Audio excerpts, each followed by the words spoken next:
Call the meeting back to order. Do I have a motion? Mr. Chair, I have a motion. A motion to direct the city attorney to work with the city auditor and liquor control board to present a revised ordinance regarding inclusion of food sales from sources other than the licensee's kitchen. Is there a second? Second. Any further discussion? Roll call vote, please. Pepcorn? Aye. Colpack? Aye. Preston? Aye. Strand? Yes. Mahoney? Yes. We'll begin with the Pledge of Allegiance. Invite you to join us. Pledge allegiance to the flag of the United States of America and to the republic for which it stands, one nation, under God, indivisible, with liberty and justice for all.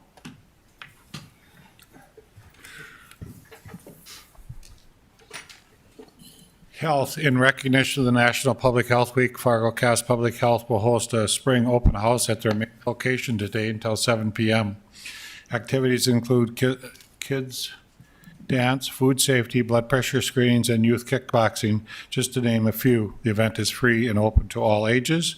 They have free COVID tests there as well, as far as Narcan as well. This is the Adolescent Immunization Action Week, a great time to make sure teens are up to date in important immunizations, which are safe and effective, and time to start protecting teens before they're likely to be exposed to serious, potentially life-threatening disease such as meningitis, tetanus, HPV-related cancers, COVID-19, and flu. Contact your healthcare provider or public health for information for your recommended vaccinations. They actually on site can tell you which ones you might need. Library. The 4th annual Northern Focus Photography Project starts today, and a region-wide photography project is up and coming recreational photographers. Photo submissions will be accepted through May 31st, and guidelines, rules, and information for all available at the library's website. One lucky artist will get their photograph on the front cover of Northern Narratives 2023.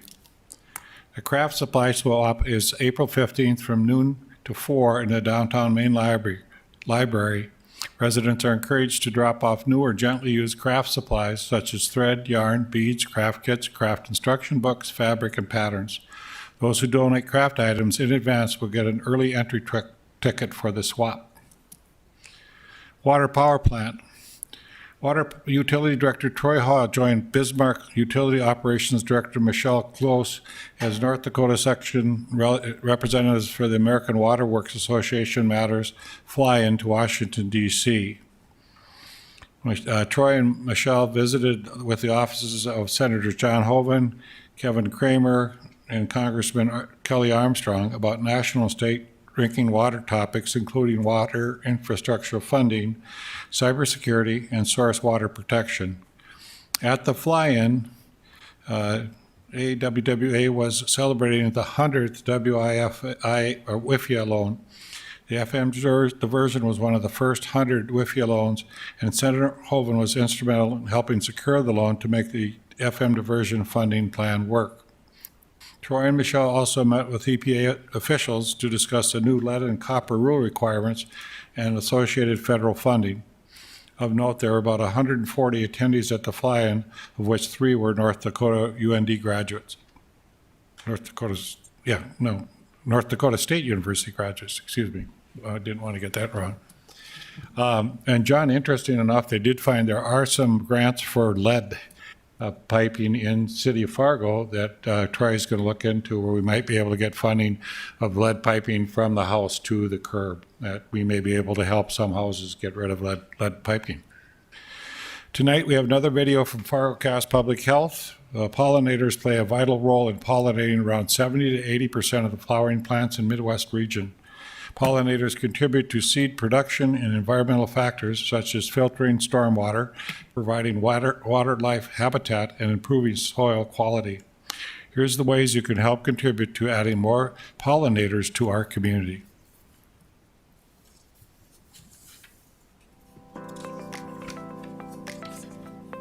I would describe a pollinator as basically a home for bugs and for bees and different insects, and it builds that habitat so that then we as humans can continue to exist on Earth.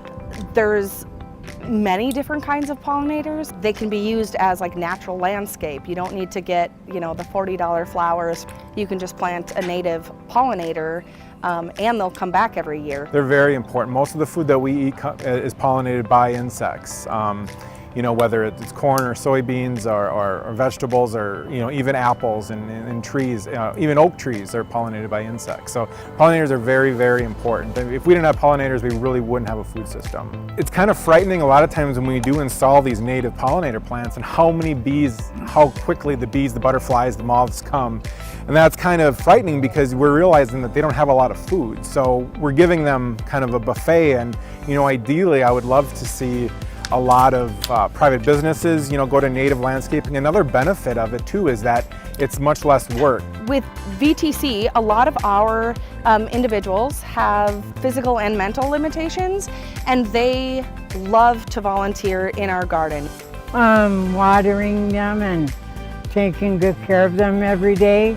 They really make the community look nice and pretty. If you own property, and may not even own property, if you have an apartment even, we help cost share the plants and all the supplies to start your own pollinator plot. We can also help with the planning, where to put the plants. We just released a native plant guidebook, so we can help you plan that. We can give you, a lot of different advice, and then we also can source plants and seed. And we can certainly work with just about anybody. There's a lot of ways to, like if you're interested in learning more about pollinators, come and check one out. Come and visit with the person that has the pollinator plant. They're very easy to take care of, and they're rewarding. So it's definitely worth at least checking out further.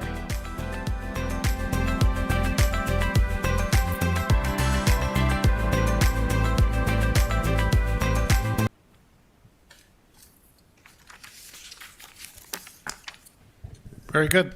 Get some flowers out there. Is there a motion to approve the order of the agenda? So moved. Second. Moved and seconded. Any discussion? All those in favor say aye. Aye. Motion carried. Is there a motion to approve the minutes of the March 20th, 2023 meeting? Moved. Is there a second? Second. All those in favor say aye. Aye. Motion carries. Consent agenda. Is there a motion to approve consent agenda items 1 through 37, noting that an item number 2 on the agenda should read amending section 25-1504-4? So moved. Is there a second? Second. Roll call vote, please. Strand? Yes. Preston? Aye. Colpack? Aye. Pepcorn? Aye. Mahoney? Aye. President comments. We have nobody wants to speak tonight. It must be because the blizzard's coming or something. They want to delay this meeting. Don't know. So we will jump ahead to, I can start with an easy one. It is now recommended at this point that we do an emergency declaration and FEMA and the items with FEMA. We would have to do this. It helps to cover some of our costs as our staff and everybody gets involved with this. We could go through the flood outlook first and then declare the emergency declaration, if that'd be okay. Nathan and Michael. Good evening, Commissioners. Thank you for the time this evening to discuss this item. We wanted to provide a 2023 spring flood outlook. And before we jump into that, I just want to note the number of preparation activities that have been underway over the last several weeks. We've been really monitoring the forecast conditions, monitoring, of course, what's happening with our snow conditions outside, and have really tried to put as much planning and thought into our preparation ahead of time as possible. Also working closely in coordination with Cass County government and the city of West Fargo. We have been meeting regularly, including just this morning, with Senator Hoeven in town. Many of you were there today, so we appreciate your attendance there. Nathan's going to talk a bit about our approach this year in partnership with Cass County. Engineering, of course, for the city of Fargo continues to take the lead on our behalf, identifying areas of need in our community. And I just want to note one other thing for scheduling before we get to the declaration, and that is that we will likely be requesting the City Commission gather next Monday to approve some of the awards from the RFPs that Nathan will discuss tonight. with the declaration that will be approved tonight, we need to get a few things in place on our end. And so we will be talking about those items tonight. We have 4 items that we would come back and ask the commission for your approval perhaps as early as next Monday. And so with the declaration's approval tonight, we will continue our efforts to prepare Fargo for the spring flood event in 2023. But before I turn it over to Nathan, I just want to thank our team. Our team is a well-experienced team. It's one that has spent many, many years working on flood response in the city of Fargo. Our engineering team is some of the best, and we just really appreciate everything that they're doing to help us prepare not only tonight for this special meeting and briefing, but all of the briefings that will follow this. And so they really get a lot of the credit for getting us in this position that we're in today, and for all the work that they've done over all these years for the city of Fargo. We thank them, and we just thank our other crew, Public Works, and others that will be a part of our flood response this year. So I'll turn it over to Nathan, and he'll give you a few slides tonight. Thank you. Thank you, Mike, and good afternoon, commissioners. So yeah, we'll step through the spring flood outlook here. First, I thought I'd step through a little bit of what the current forecast is, which was issued back in March 23rd. So on your left-hand side is the March 2nd forecast that the National Weather Service issued, which is what we discussed the last time I was in front of you. And then on the right-hand side is the current probabilistic forecast. Of course, between those 2 dates, there was a lot of snow that had fell in our basin. So as you can see, our probabilities have increased. The upper end is now at a 38.6, 10% is 38, and you move all the way down to the bottom graph. The 95% is essentially a 30-foot level at that point, where before it was 22 feet. So a lot changed over those couple weeks. Now this slide you have seen before. Left-hand side is that 75 to 100% range of the probabilities. Probably not worth looking at that too much anymore. That would have been if we had warmer than normal temperatures, below normal precipitation. Of course, that's long out the window. In the middle, near normal temperatures, normal to delayed melt, normal precipitation. We're also probably going past that mode now as well. So really want to, at this point, concentrate on the right-hand side, which is the colder than normal temperatures, a delayed melt, and significantly above normal precipitation, which unfortunately is what we've been experiencing the last few weeks and going to continue to experience this week. So here is another map demonstrating what has fallen in our basin since last time I was in front of you. So on the left was March 6th. You can see there is a fair amount of reds, pinkish, as well as a lot of the tannish, which that represents 2 to about 5 inches of moisture, kind of across the entire basin. On the right-hand side was earlier today. You can see where that snow has fallen in the southeast corner of North Dakota, as well as on the far northern end of South Dakota, as well as a little bit in Minnesota. So now we're all looking pretty consistently at that 4 to 6, 8 inches of moisture in our snowpack. And here is again our drainage basin for our area, so you can kind of see where the water will be coming to us through the various rivers. So what does that mean? Like I mentioned, here was our forecast back on March 23rd, and really we need to probably be looking at that 25% and higher ranges. So today we are, for our planning purposes, are really concentrated on that 10% level or a 38-foot crest. So moving forward into our current planning levels, next couple slides I would thought I'd provide a little bit of perspective of what we had to do in past flood fights and what we'll have to do now this upcoming spring potentially. So in 2009, between the two communities of Fargo and Moorhead, we had 70 miles of emergency measures needed and over 7 million sandbags needed at that point. 2011, which might be closer to what we actually experienced this year, which was just shy of a 39-foot crest. We had to complete about 30 miles worth of emergency measures and used almost 2 million sandbags that year.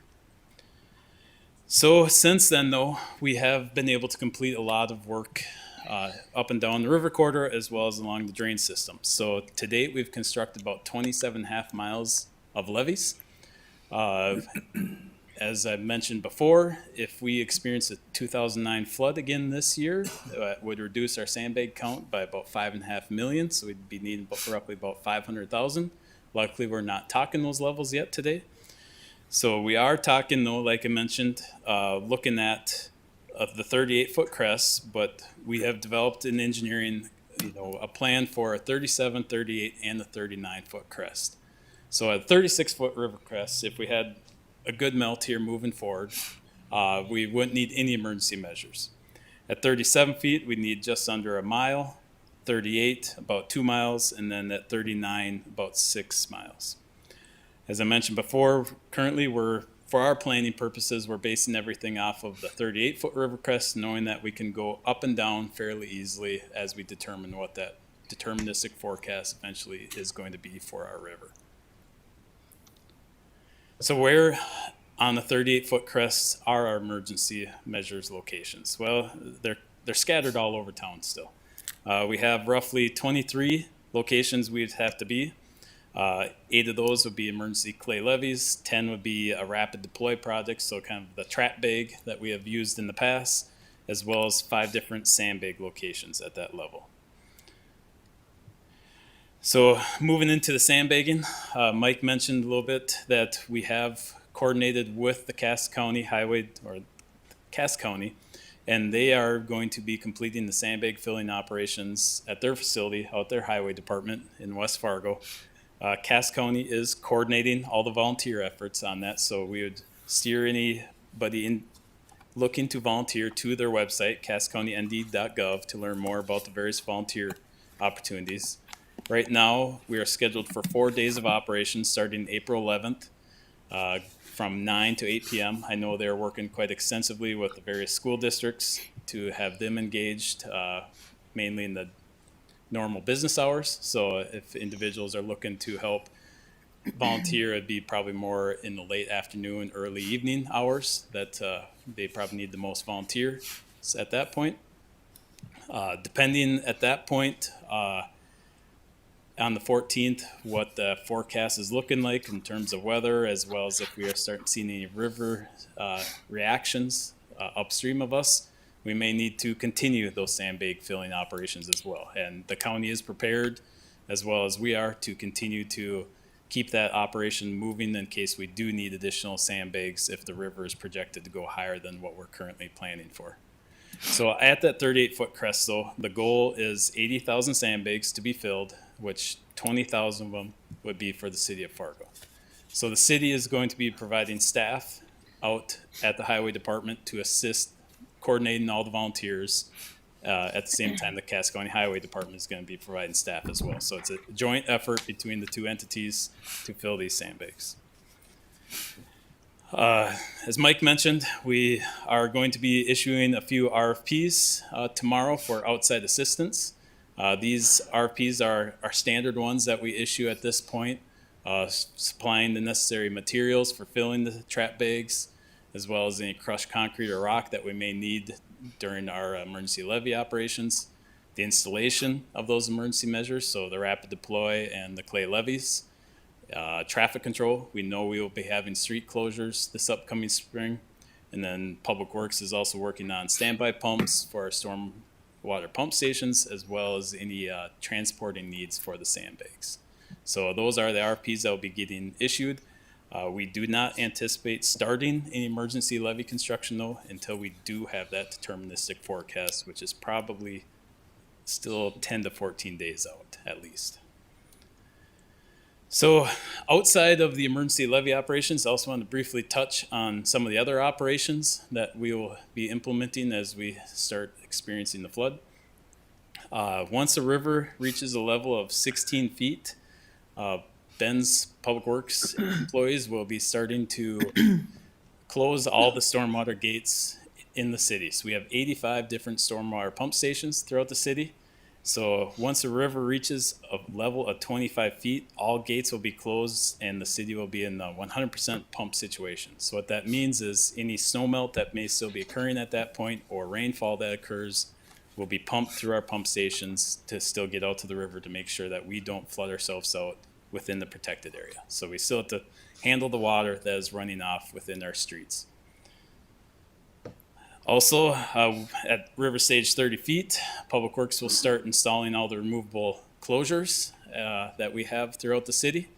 All those flood walls will be installed at 36 feet, and I do anticipate that we'll have water on almost all of them this year, if not all of them. So those will result in some road closures as well. So first road closure is our usual one, Elm Street, 18 feet. That will be getting closed and will be closed for probably multiple weeks.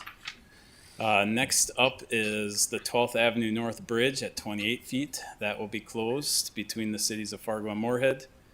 Next, at 32 feet, is when we install the removable closures at First Avenue North here, just outside the building.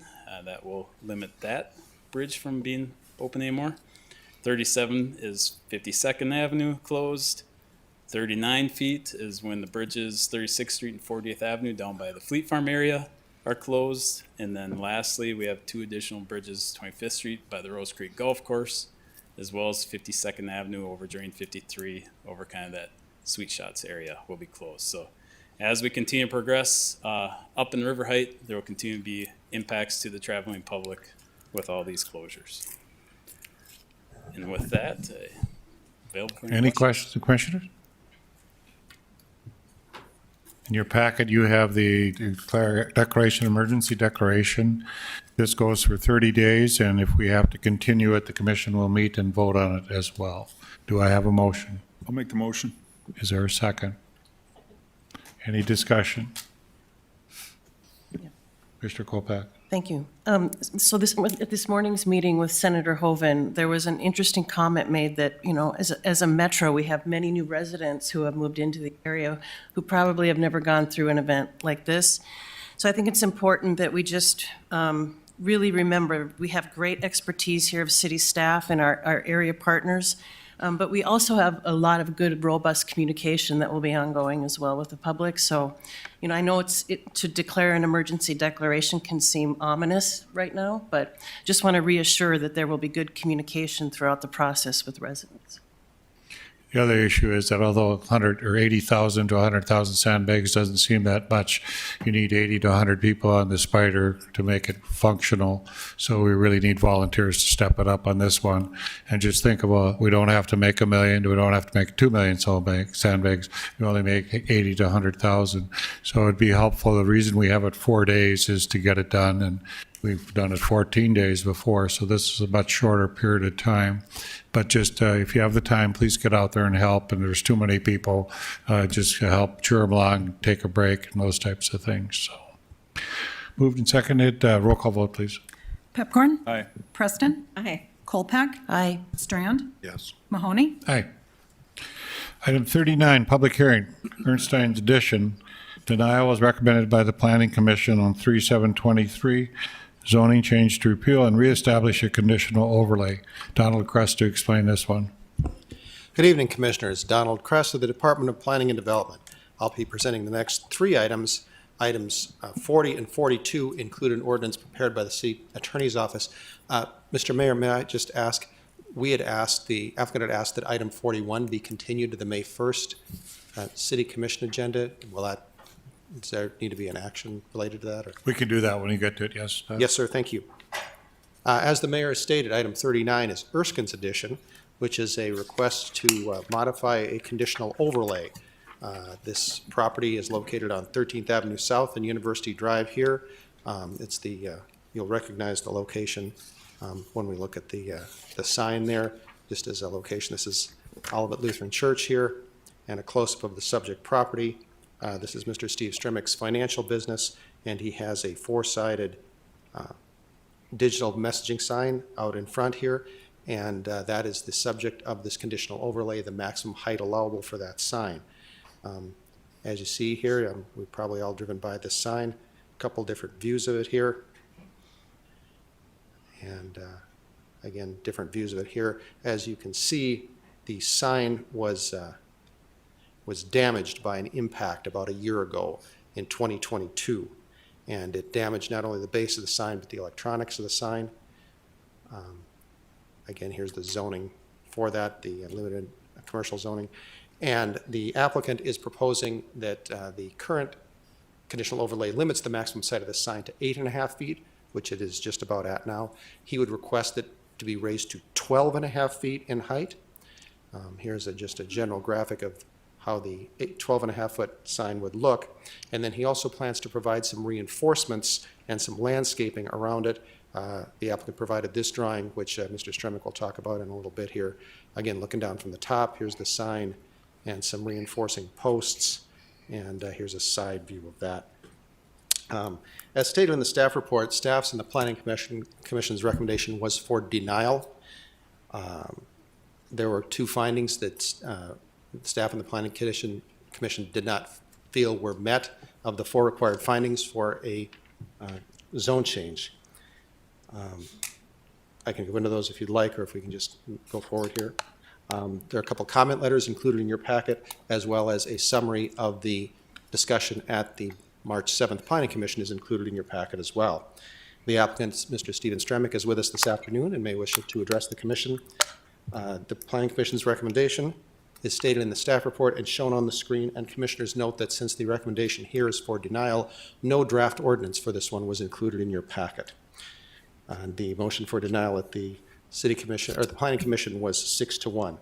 That concludes staff's presentation, and again, Mr. Stremick is with us this afternoon and may wish to address the commission. Thank you, commissioners.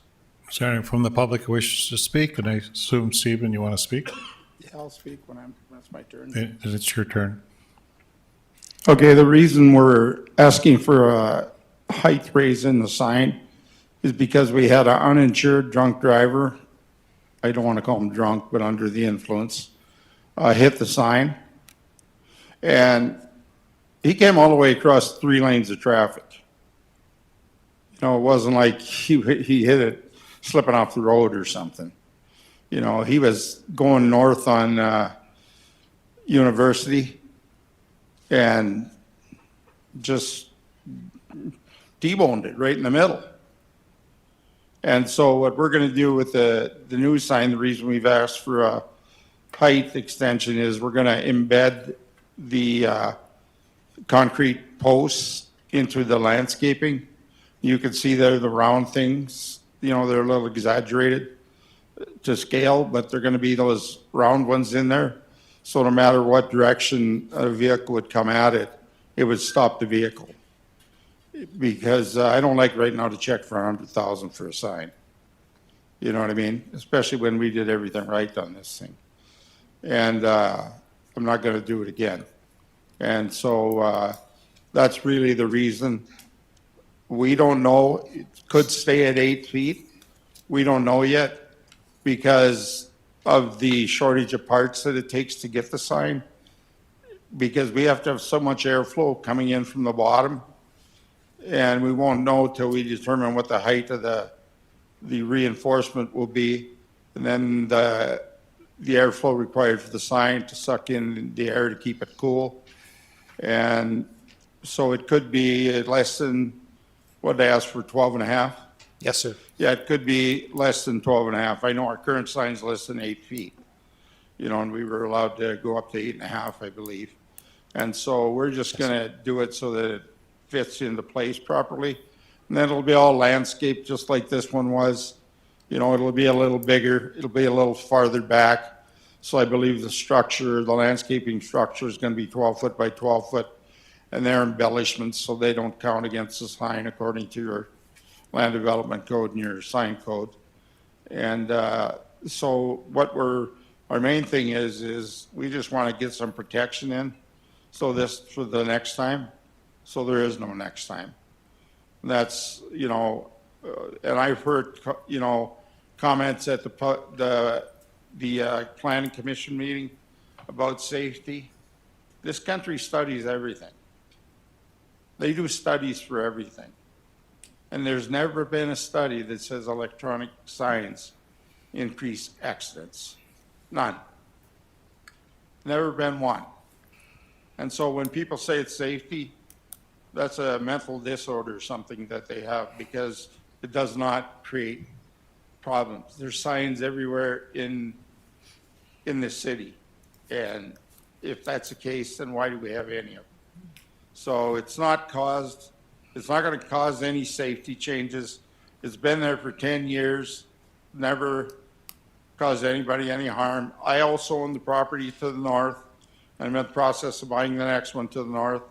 I got a commercial property directly to the west, and I've got commercial properties to the south on both sides of the street. And so everything's commercial. You know, and people say, well, it's the entrance to the Hawthorne neighborhood. No, it's not. It's the exit to the Hawthorne neighborhood. Because that road only goes one way, south. And so it's the exit to the Hawthorne neighborhood. The entrance is over on 10th Street. And so that's really what it's for. We donate that sign a lot to a lot of organizations that do charity work. You know, I donate the time, I pay for the power, everything. Whenever anybody calls us, I don't say no to anybody unless it's, you know, something that I really totally disagree with, and that's like a, you know, porn magazine or something like that. But, you know, the Boy Scouts, we put it on there. We do it for charities for people that have cancer charities, things of that sort. So we use it often if there's an event going on. And we also did the Red Hawks game for years, you know, till COVID came, and then we kind of stepped away from that. But with our new sign, we'll get back to doing it again. So we do a lot for the community. And like I said, I don't think the city's ever had a complaint about that sign, because I followed it very closely for the first year. Nobody ever complained about it. And I had more people when I was out mowing the grass commend me on the sign than I did ever wrap me down. So all we're wanting to is we want to increase the safety of the sign, because we didn't receive any reimbursement from the impaired driver, because we were never told when court was, so we could go ask for restitution. I tried to contact the city attorney's office, left several messages, talked to the state's attorney, left several messages. Nobody ever called me back. So I'm a one-man show here, you know, and I'm not what I used to be. So, and the reason I'm not is because I had a surgery and a surgeon hit my spine, and that's why I'm in this shape. So that's all I'm asking for is what's fair. Because I was fair with the city. I could have went as high as I wanted. I could have kept 600 square feet for my sign when I won in court. And I said, okay, I'll go with conditional overlay of 150 feet. I compromised. Now I expect you guys to do the same. That's all I'm asking for. Thank you. I have nothing further to say unless people have questions. Any questions? Steve, when we're out in Washington DC, oftentimes there's posts that are put in to protect different elements. Couldn't you just put posts in and cement base them? Yeah, well, that's what we're doing. We're going to put posts in, and we're going to put concrete in them, not cement. Cement's a powder. Concrete is the powder with the aggregate in the water. But so their concrete's going to be inside the post. We can do that. But we want to kind of bury them because, like I said, we understand that it's a busy intersection, so we want it to look good. And then we'll plant flowers and bushes like we do every year around the thing. And that way they're embedded. And plus it also, earth is a pretty, what's the word I want to look, pretty, give the accordion effect when you hit it, where it's not such a sudden stop when you hit the metal post with the concrete in it. So the earth would wouldn't be a jolt where the guy would go through the windshield or something. It'd slow you down enough. And you see it a lot of times. In fact, there's a few of them in Fargo where they have water in them, or like an accordion. In fact, I don't know what it is. It's salt water now, I guess, because of the winter time. But we're going to use the same effect with earth. So, and that's why we're going to do it that way. And then, you know, we just need it to be a little higher. That's all. I mean, I don't care if you want yellow posts sticking up every 3 feet all the way around it. You just need to tell me. You know, we're trying to be, like I said, we're trying to make it look good, just like we did last time. Is there anybody else present who wishes to speak regarding this issue? Donald, would you put the motion up again, please? Yes, sir. I'll close public hearings. Do I have a motion? Mr. Chairman, I would approve the recommended motion, and then I have a question. Is there a second? I'll second. Commissioner Preston, question? Donald, we got some feedback from the neighborhood, right? Yes, ma'am, it's noted in the staff report. Any other discussion? Mr. Strand? Thank you. Donald, the one vote at the planning commission, was that somebody wanting this sign to be bigger and taller, or is it when somebody saying we maybe should never have had it in the first place? Commissioner, I believe Commissioner Rosenberg was the vote in favor. I don't know that he stated a reason specifically for voting in favor of it, sir. And if I might remind us, but I seem to recall quite a bit of public discussion years ago, even petitions by citizens. Where did that all, how much outcry was there or not at that point in time to have it at all? It is my understanding, so I was not here when the sign was originally approved back in 2008. Yes, sir. I was not here. The history of the zone changes is summarized in your staff report. I've heard comments that there was extensive discussion at the time. Again, I was not here for it. The Planning Commission's discussion is summarized in your staff report there. There were some comments there. There was one testifier. We did get a couple of letters, and the commissioners also had some comments. I was in the litigation. The city broke the law by what they did. Steve, And a judge ruled we're out of against you public hearing. guys. Steve, we're out of public hearing. Well, I was answering the question because. He didn't ask have you. direct knowledge, I do. I know. So if you want the facts, let's.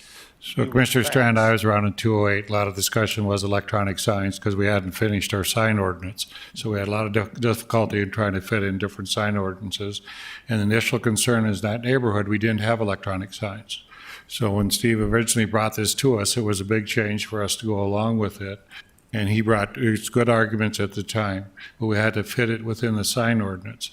That's why the height doesn't change, because there was a great thought about where it should go, how big it should be, and it was concerned with the traffic in that area to be a distraction.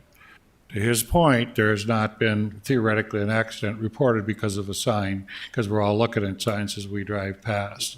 But for the neighborhood, this was a compromise. What he eventually got was a compromise. And I don't think it passed through the commission 5-0. I think it was a 3-2 vote that got him his sign.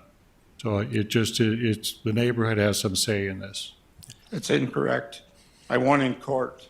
And the Okay. court said, you have 24 hours to issue the permit as requested prior, or you guys were going to be found in But contempt. the sign, Stephen, was decided by the city. The size of the sign. What? The size of the sign was decided by the city. No, the sign was not. The court said I could do whatever I want. I agreed to a compromise after the court. I didn't have to. Any other discussion? Mr. Strand? Thank you. Donald, I don't know where we're aiming with our modifications to our land development code, but going forward, would this tomorrow be allowed with our future LDC expectations, or would it be grandfathered in, or will this, where will that land? Commissioner, if I may, I'm going to defer to our planning director. It's more of a policy question, so I'm going to let Nicole comment on that, sir, if I may.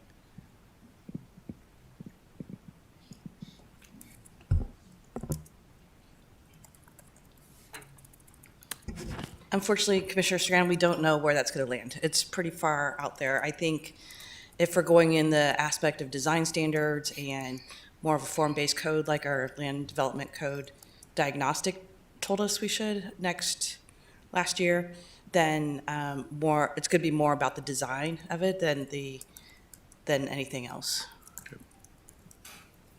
Any other discussion? Roll call vote, please. Preston? Colpack? Aye. Pepcorn? Aye. Strand? Yes. Mahoney? Yes.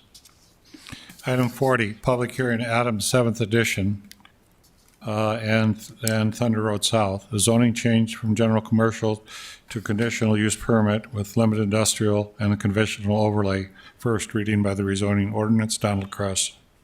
Thank you, Mr. Mayor. Adams 7th Edition is located here along Thunder Road South. Here's the Thunder Road entertainment area, and the new Border States Electric here, 30th Avenue South. And subject property is, as you see, on 30th Avenue South, there are some apartments across the street from it. These are some of the new buildings under construction here.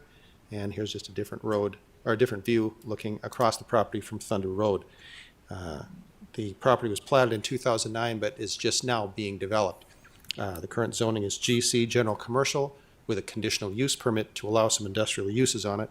The proposed zoning is LI, Limited Industrial, with a conditional overlay, which is a similar idea. Here's the site plan that the applicant is building off of. The current CUP was approved in April of 2022. It does allow some industrial uses on this property with the CUP to mitigate the effects of any of those, or any effects of those industrial uses on the nearby residential property.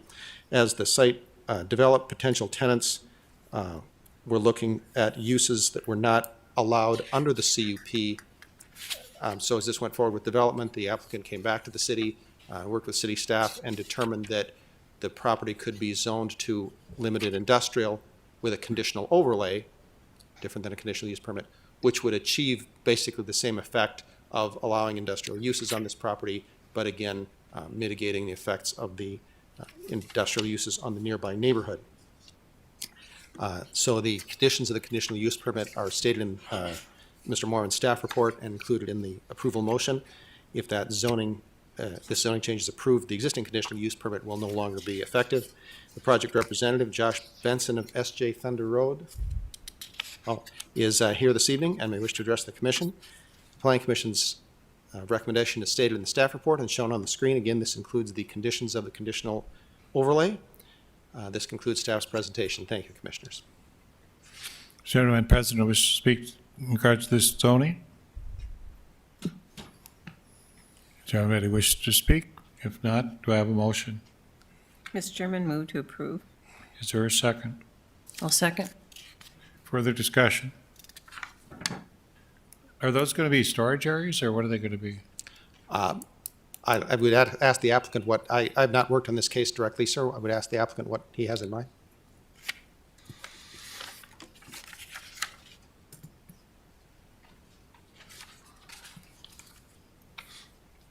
Good afternoon. It's kind of a hodgepodge of different uses. For example, on one of them, we have a photographer that is going to be in there. There's another small business. I'm not sure what they do. They're going from their garage type of business into one of those business, or into one of those units. There's also some like general contractors that are looking at using those, whether it's a snow removal company or a framing company that frames houses. So that's kind of what's going to be in there. And again, they're up for sale for individuals. So it's kind of, I think we have 4 of them sold as of right now. And so as they come, I'm not sure what will go in there, but we're just trying to get it so the people that want to be in there can be in there and use it as they will within the confines that we have from a condo association standpoint, and then also with the city. Thank you. Any other discussion or questions? Roll call vote, please. Preston? Aye. Kolpak? Aye. Pepcorn? Aye. Strand? Yes. Mahoney? Aye. Item 41, can I have a motion to continue this to May 1st? So move. Is there a second? Second. Any discussion? A roll call vote, please. Preston? Aye. Kolpak? Aye. Pepcorn? Aye. Strand? Yes. Mahoney? Aye. Item 42, amended plat of the Oak Grove addition. Approved recommended by Planning Commission. Zoning change from a single dwelling residential to multi-dwelling residential. Agriculture to public and institutional. First reading rezoning from Donald Kress. Thank you, Mr. Mayor. This is a busy-looking photograph here, but this is a zone change for a number of areas that are outlined here to change them all to the public and institutional zoning designation. So just to see, this is obviously the Oak Grove Lutheran High School campus here, Oak Grove Park, the Red River, And some of these lots here, which were flood buyouts. Here's a photo of some of the area around there, obviously taken before today, a little brighter there, but looks the same today. I went through there again today. As you see, indicated the zoning here is quite varied. There's the single family here. The park is zoned single family. The Oak Grove Lutheran High School is zoned multi-dwelling, and there's actually a little piece of ag down here. So to just break this down for you, this is Oak Grove Park, this is Oak Grove Lutheran School. These outlined in black are city-owned parcels. There is one private parcel here, the zoning of which will not change, will remain single dwelling, and these are not a part of the zone change at all. The idea here is to zone these again all to the PI zone. The PI zone is appropriate for property that's owned by government institutions, various government agencies, educational institutions. We've used this zoning many times before. And so Oak Grove started out with this idea, and then at staff's, working with staff, the city and the Park District joined in to just do one large-scale zone change here to the public and institutional zone. The project representatives, Bob Otterson of Oak Grove Lutheran Schools and Brian Berg of Zerberg Architects, Dave Beats of the Fargo Park District, and our city engineer representative, Mr. Borboom, may still be here, are with us this evening, may wish to address the commission. The Planning Commission's recommendation is stated in the staff report and shown on the screen.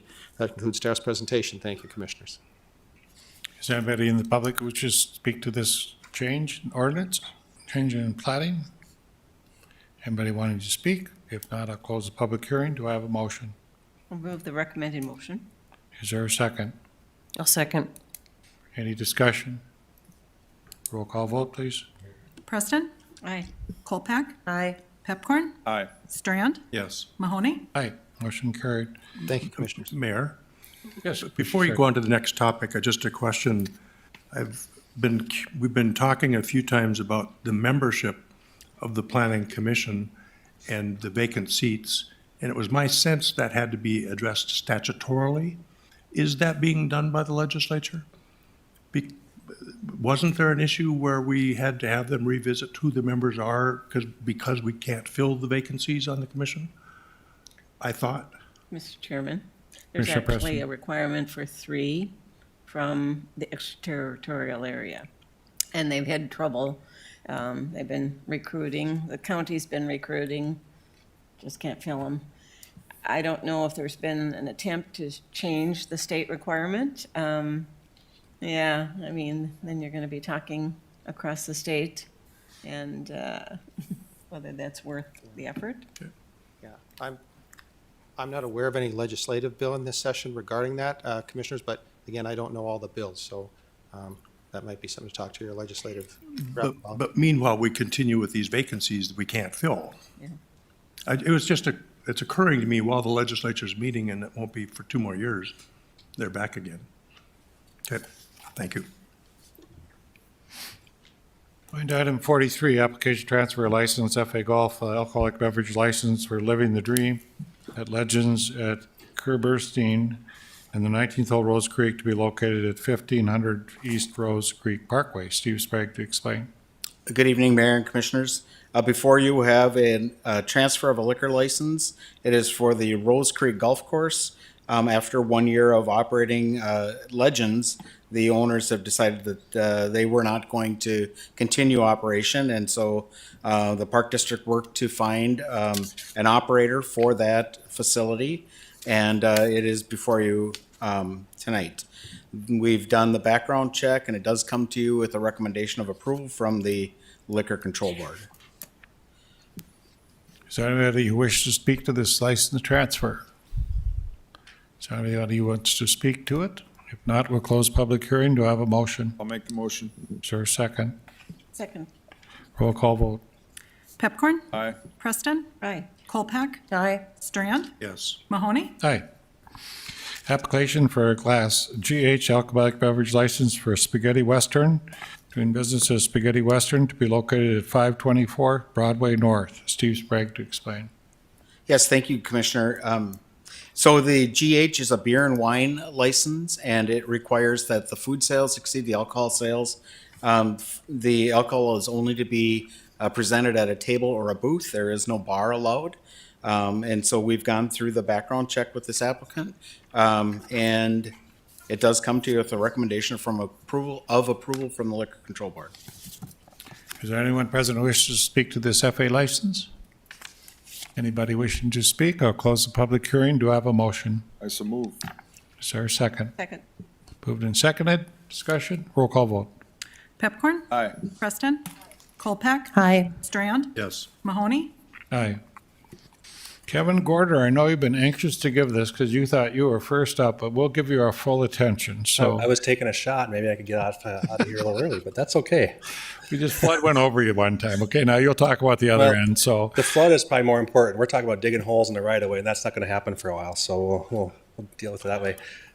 Good evening, Mayor and Commissioners. Kevin Gordon with the City Engineering Department. I'm here to talk about a process that started officially January 24th of 22 at a commission meeting to authorize the city attorney to update the excavation code. So I'm going to present some of the highlights. I'll try to be brief. So we're going to talk about a few things. Who is impacted?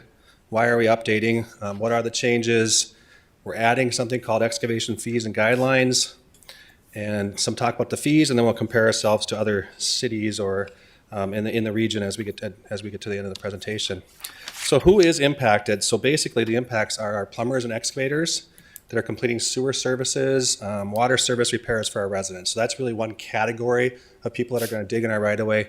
The other ones, think about the private utilities, your fiber optics, your power, your gas. People are doing that stuff in our right of way. They're using our right of way to get those services delivered to our residents. So that's the two big areas that are impacted.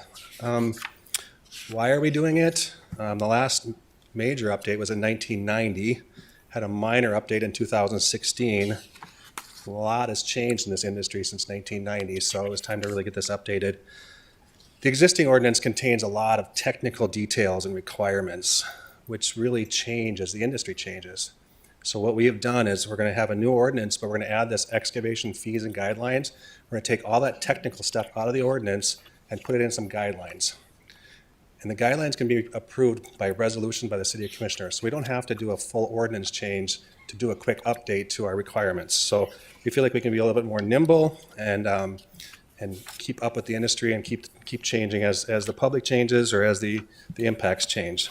So what is in the ordinance? If you go back to item number 3 in the consent agenda, you'll see the first reading of the ordinance. Last meeting, it was a receive and file, so we're the second time it's been in front, but that's a lot of it's in there. But really what's in there, definitions, how do you get licensed, why do you have to be licensed, how does the permitting process work, how does a revocation of permit, revocation of license work, and then it references the excavation and fees. So that's really the meat of the ordinance, and trying to keep that very basic, but cover the important high-level stuff.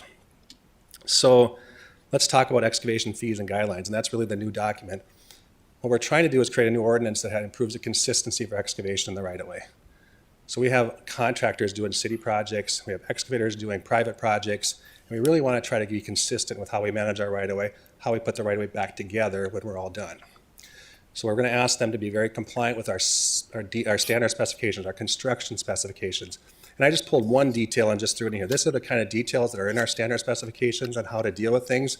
That's all in there. That's all stuff we want to be able to reference. So we're going to pull our standard specifications in and be really tying that together with what we need to do. It's also going to deal with ride specs on the patches to try to make better patches, but I'll get into that in a little bit.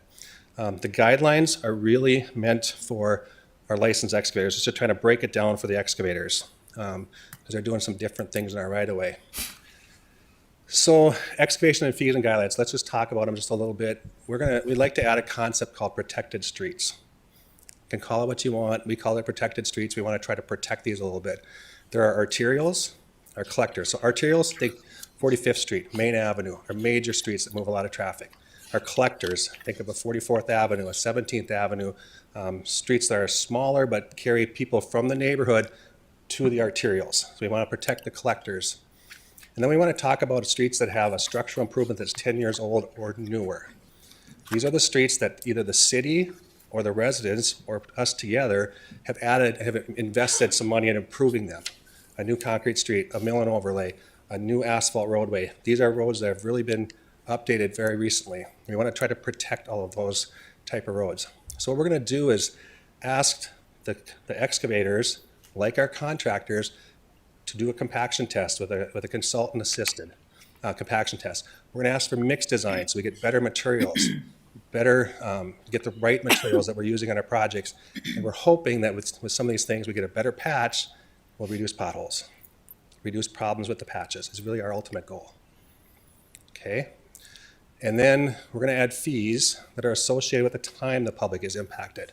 Right now, our fees are very much based on what they're doing in there, but we have a few instances where things are installed in our right of way. They put a lane closure up on an arterial, and it's out there for 3 months, 2 months.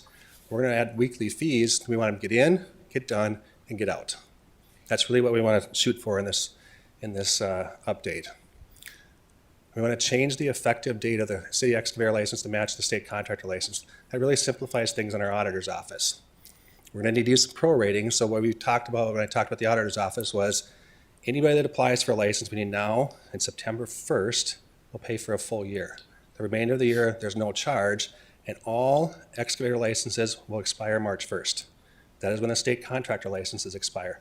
They need to have both of those to be a licensed excavator. So we're going to tie those dates together. We'd like to increase the bond requirement from $25,000 to $100,000. This is what we put in place to protect the city's right-of-way, the city streets, the city sidewalks. If something happens out there, the contractor's not able to repair it, we need to go out there and do it. We could ask for reimbursement from the bonding company. So that's what's protecting us. We're going to put in notice requirements. We want better notice to our residents, better notice to our businesses so they can plan deliveries, they can plan garbage pickups, they can do all the things that they need to if they're impacted. We want to add tree protections. We'd like to add a warranty. And then working with Public Works, we would like to go in on our sewer repairs and videotape the main and look at that repair from inside the main to ensure it's good after everything's done. So we're going to offer that extra service to our residents to get a video inspection of that connection by our Public Works folks. So let's talk a little bit about fees. Just talking about a processing fee of $100 and increase the excavating without a permit to $500. So what I've done when I started looking at fees, we looked at a lot of things, and I did a lot of Google searches in a lot of cities, but I really kind of zeroed in. I looked at Sioux Falls a little bit. Their ordinance is much like our current ordinance, that they would like to update theirs as well. So West Fargo has an ordinance. They are based on time. And then I found Bismarck. I had some conversations with Bismarck. They have almost entirely a weekly fee for their right-of-way stuff. And they really like it. It said it really works. So I started zeroing in on what Bismarck is doing. So I'm really kind of copying some of those things. So I'll say that they had done a lot of good work on this. So here's kind of an outline of the fees. We have a surface cut now. We're not going to measure it by the panel for safety reasons. We'll let them take as much as they need to be safe, but don't charge them for each panel they take. So we're going to reduce that part of the fees. And then we're going to add these public impact fees on all streets. So you can see $100 a week for a sidewalk closure and a roadway closure, things like that. And I would like to state that if there's an intersection and you close off both streets or both sides, we're going to charge impact fees for each roadway impacted. So here's on the protected streets. We're going to just ramp this up just a little bit so that we encourage them to get in and out of the heavily traveled streets. So you can see if you're going to close an arterial, a complete closure of an arterial is going to cost $500 a week. Again, it's a big impact to our residents. We want to encourage them to get done as quickly as they can. So some sample permit fees. So we have tried very hard to ensure that we're not going to impact our residents with a direct pass-through on some of these costs. So when you look at private service work, so think of our residents need a new sewer, need a new water service. We're going to ask for a $100 sidewalk closure and a $100 roadway closure, but we're going to give them 2 weeks free. Let them have 2 weeks to do it with no charge. The good excavators can get in 3 to 5 days or less than 3 days, depending on the repair. They should be able to do almost all of these repairs without ever having an impact fee charged to them. So that seems like it's a nice way to balance all of this so that it's not a direct pass-through to our residents. I've talked about this a little bit. I was probably a little bit early, but again, weekly approach in West Fargo, combination in Bismarck like I'm proposing, and Moorhead uses a lot of stuff that's based on length. I think there's a $240 or $250 minimum fee over there. Okay, so a sample permit. In Fargo, previously a permit for an average sewer service was going to cost about $260. If they can do it in 14 days or less, right now it's going to be $250. Bismarck, that permit, if I'm understanding their permit stuff, it's about $540. West Fargo is $340, and more, what I can tell, is a $250 minimum fee. So we're kind of right in that neighborhood with everybody else, and probably cheaper than the rest. So I'm going to use an example of a pipeline repair on 42nd Street north of 13th Avenue. So Barnes & Noble, think of the Barnes & Noble area, heavily traveled street.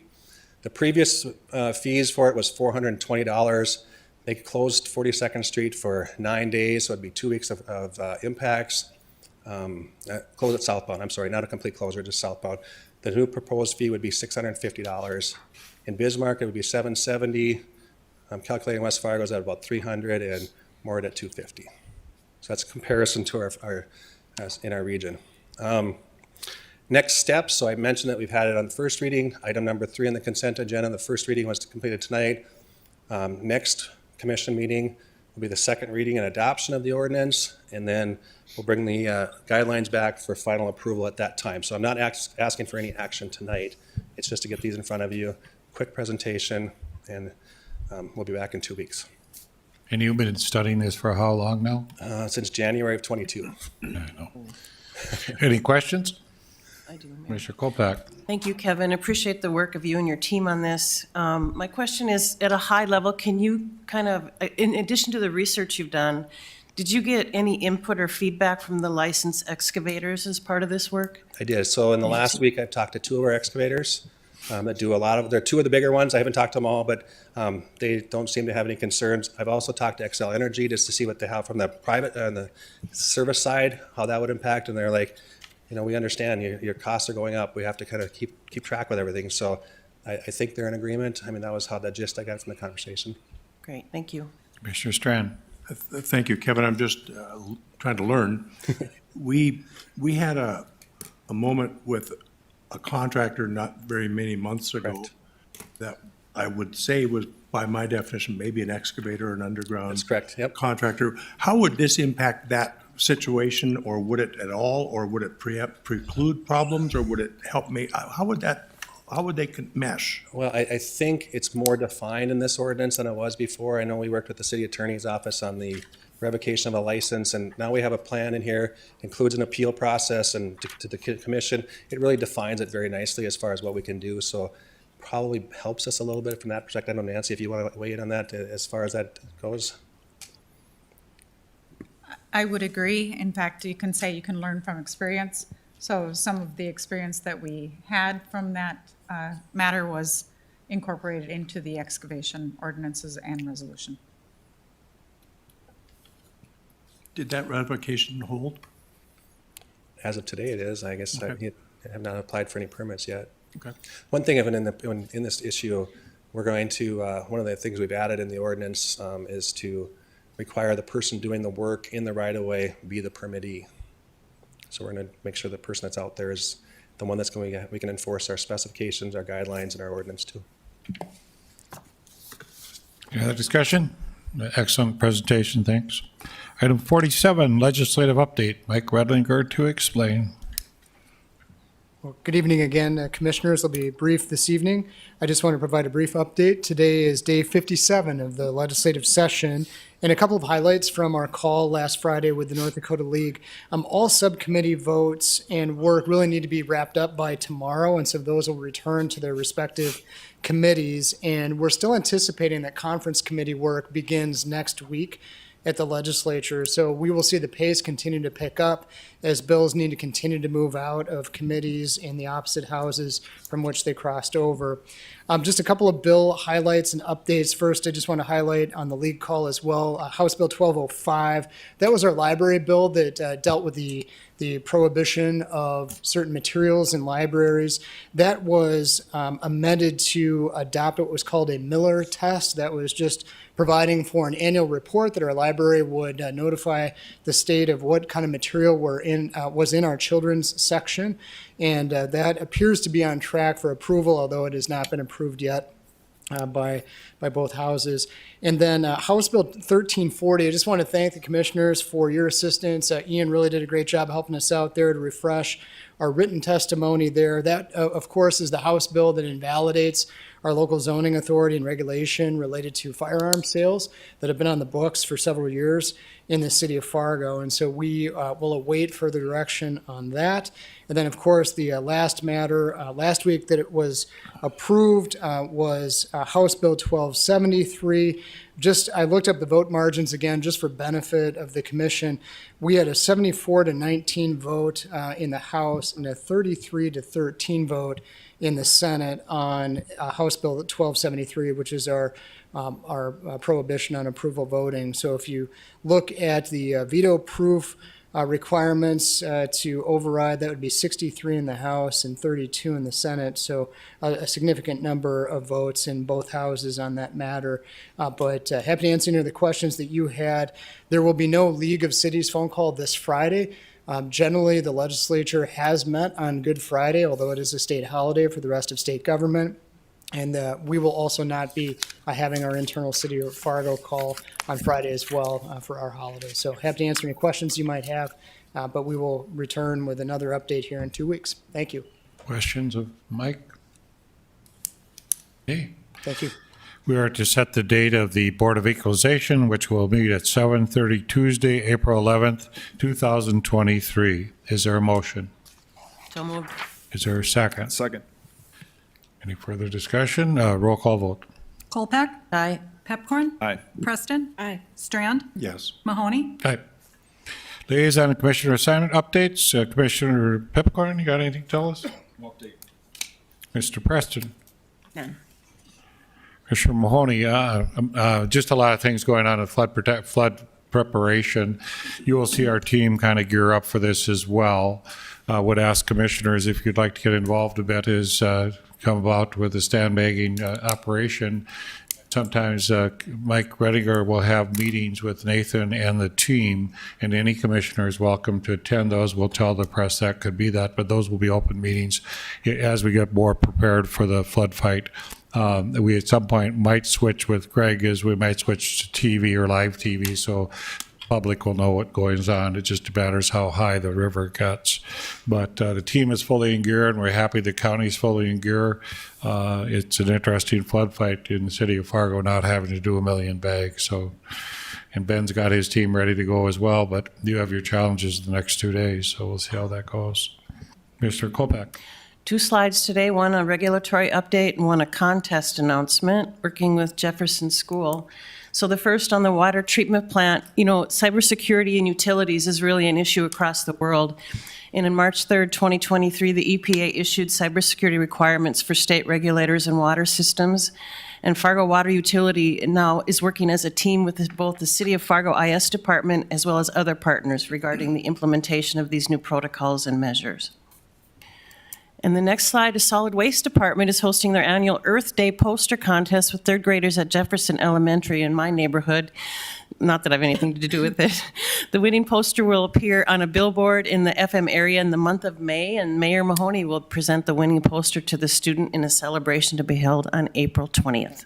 Those are my updates. And we have a pizza day that day. Yes, it's great fun. Awesome. Mr. Strand. Thank you. Initially, I'd like to acknowledge the work of the Human Rights Commission members. I'm sure they're very ecstatic today that the veto of the Senate Bill 2231, the pronoun bill regarding trans kids, the veto was, if I say this correctly, the veto was not sustained, so the law does not go into place, and I would guess that they're very relieved about that one particular bill, that it isn't going into be law.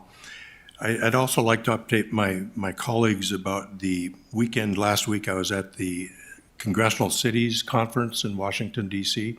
There were about 3,000 folks that attended the actual conference.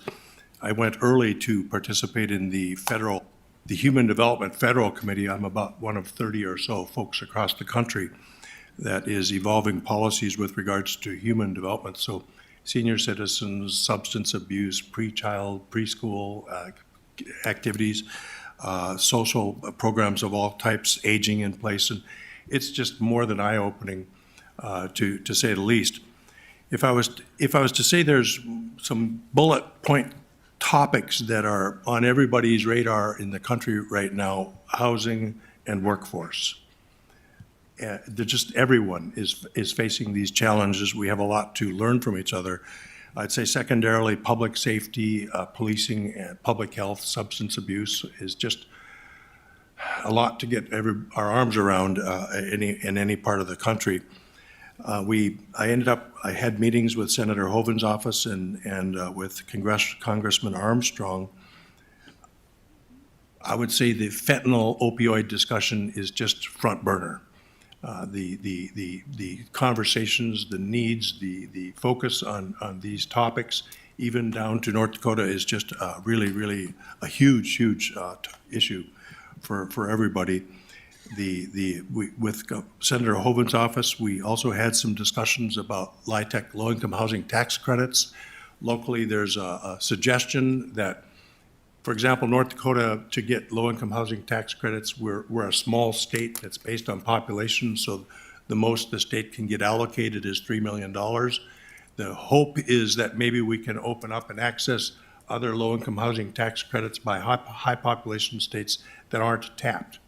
And if that were the case in North Dakota, I know the housing fund from the governor's office in Bismarck has $20 million. So that would be a game changer if we could ever open up that further to get more low-income housing tax credits. That's at the 9% level versus the 4% level.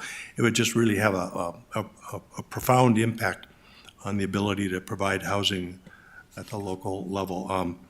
Lastly, I'll say that North Dakota League Executive Director Matt Gardner and Vice President Todd Phelan, the city administrator from Grand Forks, were right there and involved across the whole conference. North Dakota was well represented, and our congressional offices really received us well. Thank you. Is there a motion to adjourn? So moved. Is there a second? All those in favor say aye. Aye. We're adjourned.